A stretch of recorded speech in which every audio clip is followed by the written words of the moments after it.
बीरभूम मध्ये भरतकामाच्या कलेपासून यशाच्या मार्गापर्यंत श्रीमती तृप्ती मुखर्जी, पद्मश्री 2026। बंगालच्या बीरभूम जिल्ह्यातील सुरी या छोट्याशा गावात एका सामान्य कुटुंबात जन्मली चिमुकली तृप्ती मुखर्जी। तिने वयाच्या 6व्या वर्षी आपल्या आईकडून काथा शिलाईची कला शिकायला सुरुवात केली।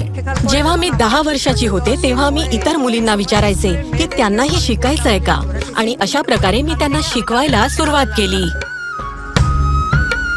तिचे कौशल्य इतरांना देण्याच्या त्यांच्या ह्या स्वभावाचे दूरगामी परिणाम झाले। लग्नामुळे नवीन संधींची दारं उघडली। त्यांच्या पतीनं त्यांच्या सुंदर भरतकाम केलेल्या साड्या आणि दुपट्ट्यांचे नमुने मुंबईतील एका दुकानात पाठवले, आणि त्यानंतर जे घडलं तो इतिहास आहे। तृप्तींनी त्यांच्या गावातील 20-25 महिलांना सोबत घेऊन आपली पहिली कार्यशाळा सुरू केली। त्यांनी कापडाचे गठ्ठे विकत घेतले आणि त्यांना प्रशिक्षण दिलं। लवकरच त्यांनी 1000 ते 1500 साड्या आणि दुपट्टे तयार केले, जे सर्व विकले गेले। जसजसं त्यांचं काम वाढत गेलं तसतशी त्यांची मेहनतही वाढत गेली। त्यांनी जवळच्या गावातील 250 ते 300 महिलांना प्रशिक्षण देऊन तयार केलं। अचानक माझ्या मानेला गंभीर त्रास सुरू झाला। मी अंथरुणाला खिळले होते। मी उठण्यासाठी माझी मान सुद्धा उचलू शकत नव्हते।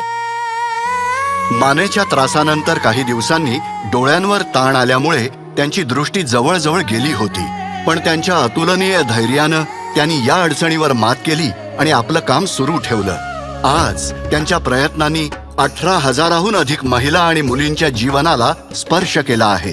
त्यांना स्थिर उपजीविका दिली आहे आणि सर्वात महत्त्वाचं म्हणजे त्यांना आत्मनिर्भर बनवलं आहे।